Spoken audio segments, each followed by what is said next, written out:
some of the other NACT stats that I'm dealing with here. So week 3, I did some changing. I did some changing in our analytics here. What up, CJ? I did some changing in our analytics here, right?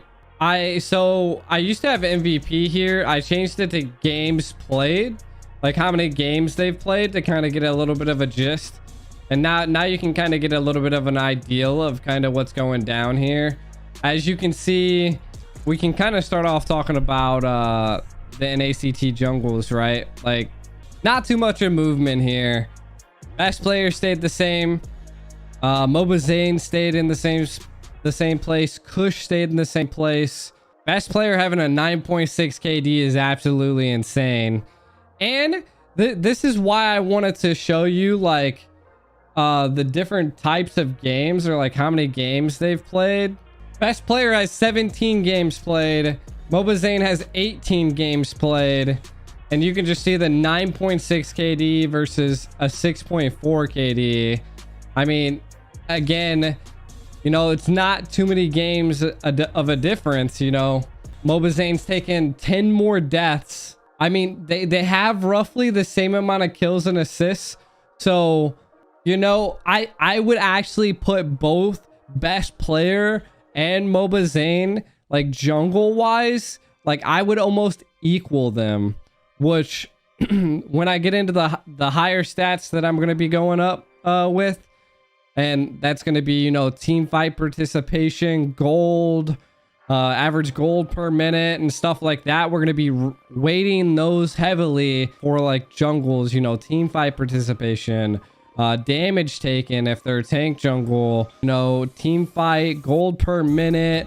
I think we're even going to be diving into possibly, if we can, how many like key retries changed the tides of battles, or how many key retries this weekend is when everything is going to be finalized numbers wise. And then we'll be able to dive into, like I said, all of those other statistics. But for right now, all we have is KDA. So I'm thinking next week we should be able to talk a little bit more in depth about what's going on in the NACT and stuff like that. Again, back to what I was saying, best player Mobazane, I would kind of give him equal.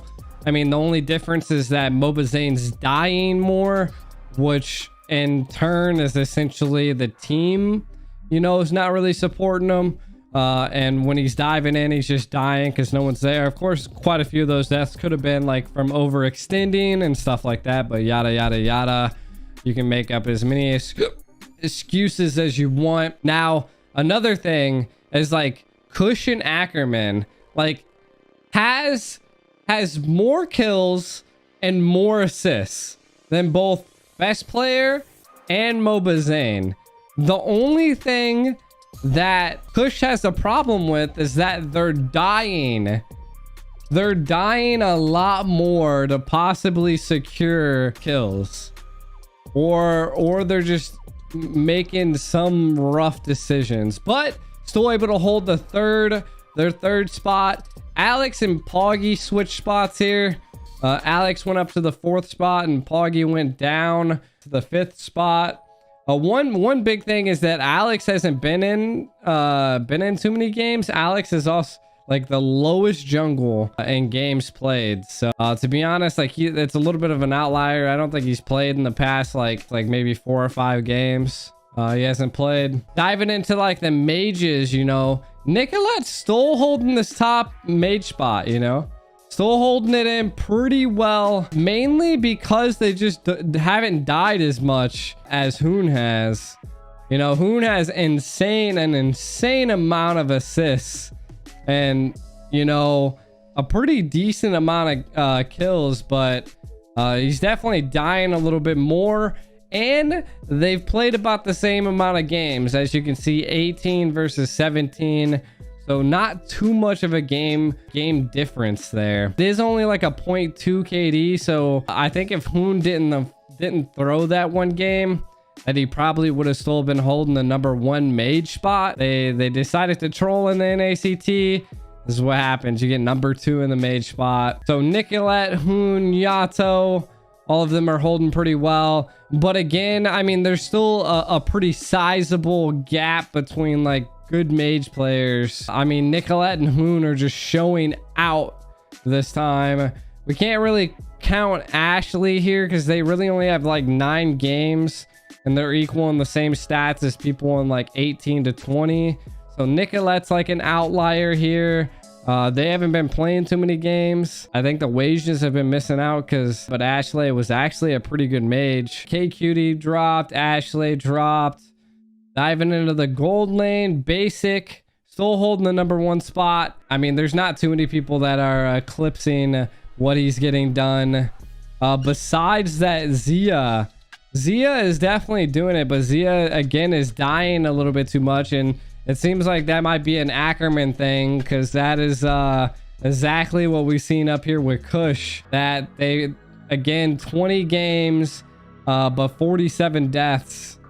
Quite a bit of deaths happening on the Ackerman side. But I mean, they're getting wins. I mean, they're number 2.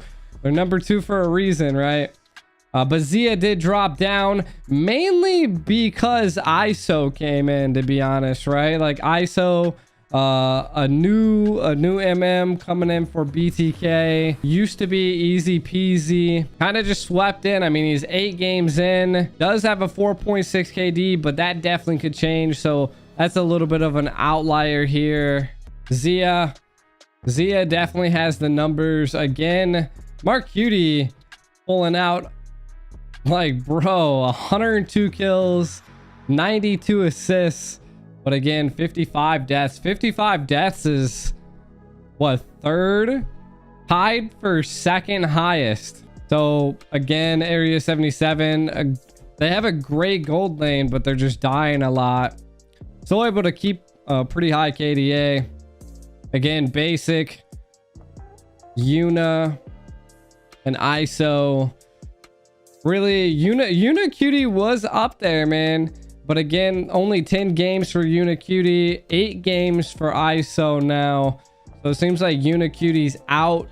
I don't think they're gonna really change in KD. So I might end up, if they're not gonna be playing too much, I'm probably gonna take them out of the ranking or move them down to like a pending area. You know, Yuna and ISO kind of, I don't think they should be technically in the rankings. So to be honest, I would still give Zia the 2nd spot and then probably Mark Cutie. But I still wanted to throw them in there just because I gave ISO a couple games before I threw him in there because he only played 2 games. Now he's at 8 games. So I was bouncing around if I wanted to throw them in or out, but I threw them in. But again, that's really the only factor while Zia went down. EXP kind of changed it up right now. So Mikasa Empire is actually now the highest in KDA in the EXP lane. Yureshi falling down to the 2nd spot. T staying the same, holding that number 3 spot. Galaxy number 4. Merciless is like, I thought Merciless would have been as the most deaths in the EXP lane. So Merciless having a little bit of a hard time with his team, the Wasians, winning out on the EXP lane here. So pretty crazy. T does have the most assists. Which is pretty cool to notice. All of their KDAs on EXP lanes are pretty bad. And, you know, I really want to come to the day where EXP lanes aren't a glorified side tank or support tank. I feel like XP lanes should have a time to shine, and they haven't in a long time. The roam spot, Shark still holding the top really hard. 97 assists. Pretty insane. Toe knock on Ackerman. You know, holding that spot too, but also has double the amount of deaths. Again, it seems like Ackerman dies a lot. All of their players. Golem has 92 deaths. That's an insane number for a tank. You're always supposed to try to get the most assists with the least deaths. But yeah, 92 deaths is a ton. Ackerman coming in third for deaths, which is something we were seeing earlier as well. Dallas Cutie dying 78 times. So a couple statistics that are showing here that changed it. Reckless has kind of moved up, so the Empire's looking pretty good. Even though I think Ackerman is definitely really strong. So seeing the roam in the number 4 spot goes to show you that it's not always relying on the roam. Zia definitely in the second spot. Nicolette in the number 1 spot. And then Kush in the number 3 spot. So if I had to like attribute it to some players that were like the key to Ackerman holding that second spot in the NACT, I would definitely say it has to start off with Nicolette, Zia, Kush in the jungle has been pretty devastating, and then Galaxy and their tank are kind of just yeah. Nicolette is beating Hoon. Yeah.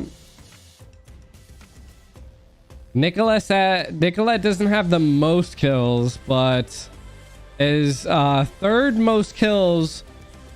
It looks like you really can't count these other 2 teams, because I mean this person has 5 games, this person has 9 games when she has 18, which is like double the amount of games these people have. So I'm gonna say that she has what, the second highest kills and the lowest deaths. So I mean it's huge. Not too much of an assist mage, as we can see here, but still pulling out some pretty high numbers for being in 18 games.